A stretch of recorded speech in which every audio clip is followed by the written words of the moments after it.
Pérez Adán, Paco Franco nos contarán esos flecos de la historia relacionada con nuestra tierra, con Cartagena. Estamos escuchando la banda sonora original de la película Patton. ¿Y por qué hemos comenzado con esta banda sonora original, Luis Miguel Pérez Adán? ¿Qué tal? Muy buenas tardes. Hola. Y bienvenido. Muchas gracias. Oye, tenemos que hablar del 80 aniversario del comienzo de la Segunda Guerra Mundial, 1939-2019, que de hecho se está haciendo un ciclo aquí en Cartagena, que comenzasteis hace nada, que por cierto, abriste tu fuego, y nunca mejor dicho, en ese ciclo. Le recordamos que hoy hay otra conferencia, Luis Miguel, hoy martes 8 de octubre a las 7 de la tarde, Los Lobos Grises, la guerra submarina 1939-1945, con el doctor, el ingeniero Luis López Palancar, también un conocido de esta casa, muy interesante. ¿Dónde son esas conferencias, Luis? Las conferencias son en el local que tiene la Fundación Caja Murcia, en la Plaza del Licue, junto a las puertas de Murcia, en la calle del Carmen, y bueno, es un programa bastante interesante que aborda distintos aspectos de lo que significó la Segunda Guerra Mundial en el siglo XX. Yo creo que es uno de los acontecimientos a nivel mundial más importantes que han ocurrido, ¿no? Y celebrando ese aniversario del comienzo de la guerra, estamos haciendo este ciclo en colaboración, bueno, lo organiza la Universidad Politécnica de Cartagena a través del Vicerrectorado de Extensión Universitaria. Bueno, y hoy hemos pedido a Luis Miguel Pérez Adán que nos hable de la involucración de los españoles, porque claro, ustedes dirán, Segunda Guerra Mundial, España no participó en la Segunda Guerra Mundial, pero sepan que hubieron 100.000 españoles que participaron en esa Segunda Guerra Mundial, y de hecho me decías en torno a unos 200 cartageneros que también estuvieron vinculados. Y sobre todo vamos a detenernos, vamos a ir por partes, no lo vamos a contar todo de golpe para que ustedes nos atraganten. Y también tenemos que hablar de la figura, me decías, de un cartagenero llamado Ginés Vidal y Saura. Sí, un personaje importantísimo porque fue el embajador español en Berlín en esos últimos momentos de la Segunda Guerra Mundial, con todo lo que conllevaba estar en Berlín cuando fue tomada por las tropas soviéticas. Pero al hilo de lo que estabas diciendo, pues sí, efectivamente puede resultar un poco sorprendente de que 100.000 españoles participaran en la Segunda Guerra Mundial cuando España realmente no fue un país beligerante. Bueno, en principio era un país neutral, luego se sacó, el jefe de Estado Franco se sacó de la manga el estatus de país no beligerante, aunque no era neutral, y luego se volvió otra vez a la neutralidad, ¿no? Un poco de ir acompasado con lo que estaba pasando en el desarrollo de esta guerra. Pero te lo comentaba anteriormente, es que realmente si pensamos que son 100.000 españoles luchando en ambos bandos de la Segunda Guerra Mundial, si lo comparamos con países que sí estaban en guerra declarada, como podían ser Bélgica, Holanda o la propia Dinamarca, habían más soldados españoles que combatientes de esos países. Y fundamentalmente se focalizan en dos grandes ejércitos, por así decirlo. Por supuesto, de esos 100.000 hay casi prácticamente 50.000 o 54.000 que van a ser los integrantes de la llamada División Azul, esa división que se formó para luchar contra Rusia, aquella famosa frase de Rusia es culpable, ¿no? En la lucha contra una cruzada contra el comunismo, ¿no? Específicamente, que era voluntarios falangistas en un principio, que todo eso se organizó un poco en lo que fue las conversaciones que mantuvieron Franco y Hitler en aquel famoso entrevista en Hendaya, pero independientemente de esos 50.000, 54.000 españoles luchando bajo la Wehrmacht en el frente ruso, tenemos otros muchísimos españoles, casi todos, por no decir todos, integrantes del antiguo, del derrotado ejército republicano de la guerra civil, que estuvieron encuadradas en las filas del ejército aliado. Y nos los vamos a encontrar fundamentalmente en el ejército francés, pero también aparecen algunos en el ejército inglés, que no se ha estudiado muy bien, pero que formaron parte de una compañía de comandos, y también del propio ejército norteamericano, ¿no? Y estuvieron en todos los frentes. Estuvieron desde la batalla de Narvik en Noruega al principio de la guerra, formando parte del ejército expedicionario francés, más concretamente de la Legión de extranjeros, y luego los tendremos en todos los frentes de guerra, Y de esos 100.000 españoles que participaron en la Segunda Guerra Mundial, tú dices que 200, que vosotros sepáis, 200 eran... son cálculos estimativos. Estimativos, sí.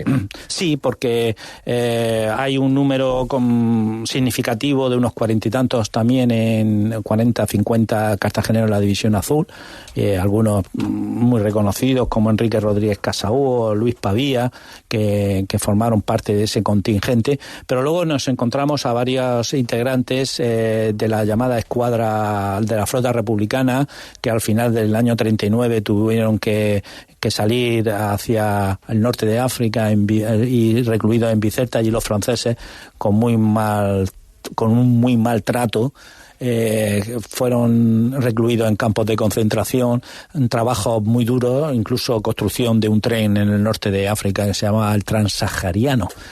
Curioso. Transsahariano, sí. Era, y además que en unas condiciones deplorables, muchos de ellos murieron por las duras condiciones impuestas, y la única salida que tuvieron muchos de ellos era alistarse en la Legión una vez que se declara la Segunda Guerra Mundial. La Legión Francesa. La Legión Francesa, y allí pues estuvieron en varias unidades del ejército francés. Quizás la más famosa, lo que más ha pasado a la posteridad, es cuando formaron parte muchos de ellos de la famosa 9, ¿no? Esa compañía del ejército francés mandada por el general Leclerc, que fueron los libertadores de París. Curiosamente, unos españoles y algunos de ellos cartageneros estuvieron en la liberación de París. Por eso en los carros blindados que llevaban la 9, pues ponían nombres como Teruel, como Madrid, como Belchite, ¿no? Eran nombres muy, muy españolizados. Y eso últimamente sí se está reconociendo por parte del país vecino, que incluso tienen un jardín en el centro de París que ya está dedicada a la 9, ¿no? Son personas que estuvieron 4 años de guerra en España y luego continuaron la guerra, porque realmente algunos de ellos, o casi todos, unos luchaban contra el comunismo y otros luchaban contra el fascismo.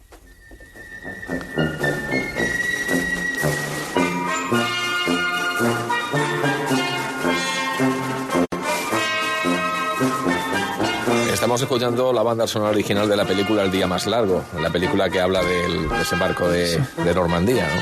Sí, el desembarco de Normandía, pues ahora se le ha reconocido también a un soldado norteamericano que era de Galicia, que es la única víctima española en el desembarco de Normandía, pero hay que decir que también participaron, y ahí sí me consta algún cartagenero o relacionado con Cartagena. Yo conocí a uno, a Cristóbal Guirao, que estuvo en la resistencia francesa preparando precisamente la llegada de las tropas aliadas, utilizando explosivos en las líneas férreas para crear el momento propicio para que las paracaidistas, sobre todo la primera aerotransportada norteamericana, pudieran hacer su trabajo para facilitar el desembarco en Normandía. O sea que tenemos una presencia bastante interesante en todos los frentes, incluso en el Ejército Rojo. En el Ejército Rojo, en el ejército de la guerra patria que llamaban los rusos, pues vamos a encontrarnos incluso algunos españoles que habían salido de España, los famosos niños, ¿no? Los niños españoles que llegan a la Unión Soviética durante la guerra civil, que se convierten en soldados del Ejército Rojo. Y luego hay un personaje cartagenero, Juan Conesa Castillo, que es un personaje muy curioso porque él era marino republicano en Cartagena, y cuando le pilló en Odessa, en el puerto soviético de Odessa, el final de la guerra, y allí se le ofrece la oportunidad de formar parte de ese Ejército Rojo, pero él que lo único que quería era regresar a Cartagena para casarse con su novia, y entonces fue considerado enemigo de la Unión Soviética, y eso le costó estar 15 años en los gulags por Siberia. O sea, una historia. Y pudo regresar en el año 56, pudo regresar a Cartagena, y todavía estaba su novia esperándolo, y aquí se casó y aquí pasó el resto de su vida. Lo que estamos aprendiendo, como siempre, con Luis Miguel Pérez Adán, y yo lo que les decía al principio del programa, tenemos que pararnos en la figura de Ginés Vidal Isaura, un cartagenero que fue embajador en Berlín, en la Alemania nazi.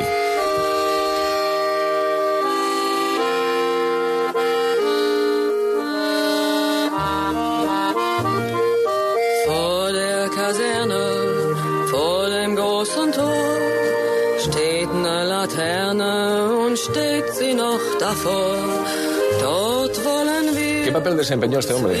Bueno, él, como digo, era cartagenero. Junto a su hermano Fulgencio inician una carrera diplomática. Su padre era un joyero muy famoso en Cartagena. Tenían la joyería en la calle Mayor, precisamente, joyería Vidal.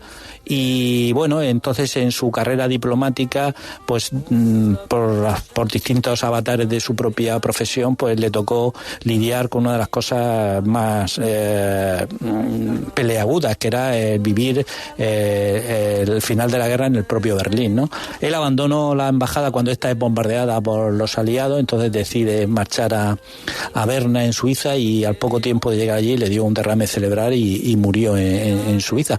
Pero sí consta en su haber por varias cosas importantes. Él es nombrado embajador en el año 43, creo, y con ya España ya ve que la Alemania nazi va a ser derrotada en la Segunda Guerra Mundial y ya intenta un acercamiento con los aliados.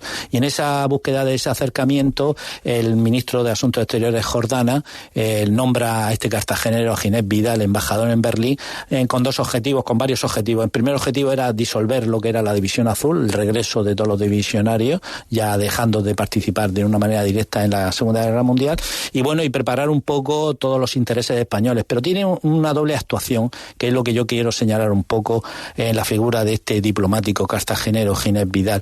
Él era el jefe directo de Saint-Brice, aquel justo entre los justos que llamaban los judíos, aquellas personas que ayudaron y salvaron la vida de muchos judíos, y entonces él es el que le proporciona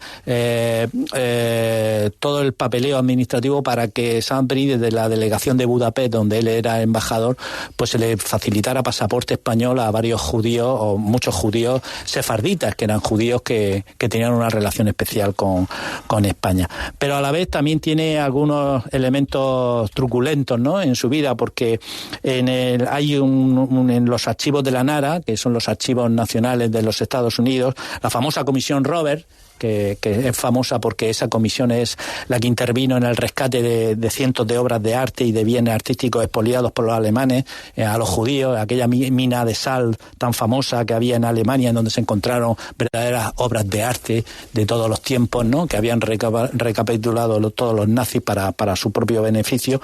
Pues parece ser que hay un informe en la NARA en donde se cita a este embajador Ginés Vidal, que a través del correo diplomático pudo sacar algunas cajas con joyas de estos judíos hacia Madrid. No sabemos con qué intención, porque ya, como digo, Ginés Vidal moriría en el propio año 45 en Suiza. Él ya no pudo regresar a España. Bueno, son personajes que están ahí, que forman parte de la historia de la Segunda Guerra Mundial también, y que lo que hemos querido en las conferencias que hemos dado y seguimos dando a través de la Universidad Politécnica es poder dar a conocer a todos estos personajes, una vez más cartageneros por el mundo, que digo yo, o por la historia, ¿no? Sí, por la historia. Oye, decías tú que los judíos le llamaban a esta gente justo entre los justos. Sí, le llamaban de esta manera, porque a las personas que habían ayudado, ¿no?, a evitar parte de ese holocausto que hicieron con los judíos, ¿no? Como es Linder, la famosa lista de Linder, porque es que está nombrado así. Pues también en el caso español hay varios personajes, quizás, como te digo, Saint-Brice es el más reconocido, y bueno, y si de alguna manera en esa ambivalencia entre cosas buenas y cosas malas, pues también podríamos incluir a Ginés Vidal, que bueno, cumpliría con su obligación en esa proclamación que justo entre las naciones, que es como se le justo entre las naciones, justo entre las naciones. Eso es. Pero bueno, que todas las personas, y yo creo que esas personas que están en lugares tan preferentes, pues tienen sus claros y sus oscuros. Son momentos muy difíciles, muy complicados en la historia, pero bueno, lo que estamos haciendo nosotros es solamente señalar su presencia, ¿no?, y ya que la historia juzgue lo que tenga que juzgar, ¿no? Bueno, pues como siempre hoy una lección magistral de Luis Miguel Pérez Adán, historiador, uno de los cronistas oficiales de Cartagena, y le recomendamos ese ciclo de cursos, de conferencias del 80 aniversario del comienzo de la Segunda Guerra Mundial 1939-2019, que se está celebrando aquí en Cartagena hoy martes, de nuevo conferencia por el doctor Luis López Palancar, queremos decir, Los Lobos Grises, la Guerra Submarina 1939-1945. Las conferencias son martes y jueves, ¿verdad? Sí, son martes y jueves a las 7 de la tarde. Hay gente inscrita, por supuesto, pero el aforo no se cubre, con lo cual todas las personas que estén interesados en asistir a este tipo de conferencias pues tienen la invitación realizada desde aquí. Luis Miguel, hasta una próxima ocasión. Un placer como siempre. El placer es mío. Hasta luego.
La banda sonora original para despedir este programa de La lista de Schindler, la obra magistral de Steven Spielberg, la historia de Oskar Schindler y de la cantidad de personas que salvó.